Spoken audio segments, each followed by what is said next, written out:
አይደለም ዒሳ አለይሂ ሰላምን በአንድ ሳይድ እናቱ ኖራ ይቅርና አደምን የፈጠረ ጌታ ነው ያለምንም ሊያስገርም አይገባም እነዛ ሰዎች ተገርመው ዒሳ አለይሂ ሰላምን ወደ ማምለክ ሲገቡ አላህ የገለጸላቸው ምንድነው አትገረሙ በዒሳ ከዒሳ የባሰ ተፈጥሮ አለ ያ ተፈጥሮ ማን ነው አደም አለይሂ ሰላም አደም ያለ አባትም ያለ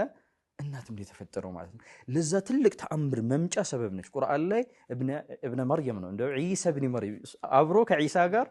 እሷም ተጠቀሳለች የመርየም ልጅ እየተባለ ማለት ነውና ጥብቅ ሆና ራሷን አስገዝታ ሄደች ከዛ በኋላ የሚመጣው ነገር በጣም ከፍተኛ አደጋ ነው የሆነ ነገር ለሷ ማለት ነው ለምን በጥብቅነት የምትታወቅ ሴት እርጉዝ ነች ሲባል ከባድ ነው ለዛ ሲባል ለቱህማ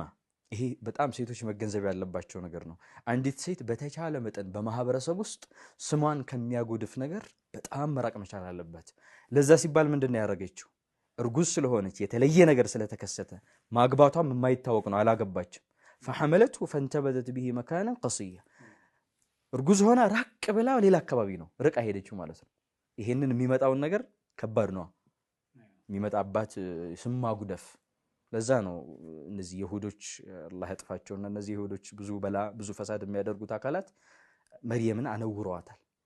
በጸያፍ ነገር ከባድ ነው ማህበረሰብ ውስጥ የነበረው ተጽኖ ማለት ነው የሚጠቀሙት ቃል ما كان ابوك امرأ سوء وما كانت امك بغية ምንድነው ያመጣሽብን እናትሽ እንደዚህ ተከበረች በغية ያልሆነች በሌላ በመጥፎ ነገር ማትታማ አባትሽ መልካም ሰው ሆኖ ሰው ይሄንን ነው ብዙ ጊዜ የሚያጠቃህ በአባት ነው አንተ አባት ጥሩ ሰው ሆኖ ሳለ ይሄን ጉድ ታመጣለህ ይባላል ስለዚህ አባት የእናት ተጽኖ እዚህ ላይ ቀላል አይደለም ማለት ነውና በዛ ላይ አጠቋት አሰቡ እሷ ምንድነው ያረጋችው በተቻላት አቅም ማንነቷን ክብሯን ለማስጠበቅ ጥረት አድርጋለች ራቅ ብላለች حملته فانتبذت به مكانا قصيا فاجاءها المخاض الى جذع النخله እንግዲህ ሙጡ ገፍቶባት ወደ ተምር ተክል ዛፍ ያስኬዳት ሁኔታ አለና በዛው ጊዜ አላህ Subhanahu Wa Ta'ala ሪዝቅ አምጥቶላታል በጣም የሚገርመው ነገር እርጉዝ ነች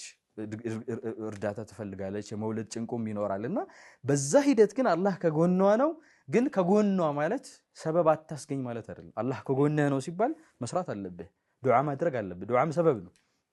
ምንድነው وحزي اليك بجذع النخله አንቀሳቅሽው ዛፉን ሲንቀሳቀስ ከላይ የሚወድቅ ነገር አለ ማለት እንደው አላህ በራሱ እንዲወድቅኩ ማብላት ይችላል ለኛም ትምህርት ነው ባንድ በኩል አው ተንቀሳቀስ ይሆነ አክሽን ነገር እንቀሳቀስ እንደማታንቀሳቀሰው ይታወቃል 10 በጣም ጎረምሳ የሆኑ ወንዶች ቢወዘውዙት